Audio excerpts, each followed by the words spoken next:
You did mention something interesting to me. You felt in those days there was somewhat more ethical codes of practice, if you like, that perhaps have I gone think into abeyance now? I think the standard of professional ethics was higher then than it is now.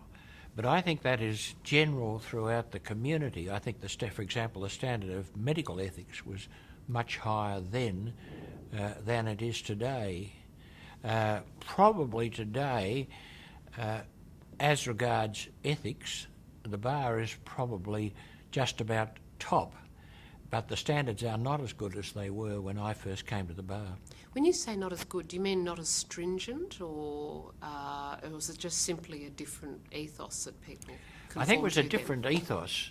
I think people behaved better, and one of the things at that time when I came to the bar, there were a bit over 100 in active practice, and almost every one of them you could trust implicitly. If he told you something, you knew it was true. There were only, I think, two people who couldn't be trusted.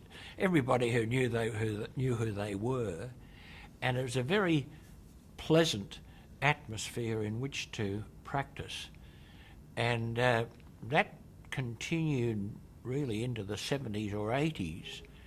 I remember once I was in America, and it was 1975, and I was talking about the fact that we could trust our opponents, and they were amazed, and they said to me, it must be marvellous to practice in that sort of atmosphere. Over there, they found very often they couldn't trust their opponents. I think there's less trust today for a number of reasons. And the reasons are? Well, one of the reasons I think is this, that when I first came to the bar, there were 105, I think, in active practice.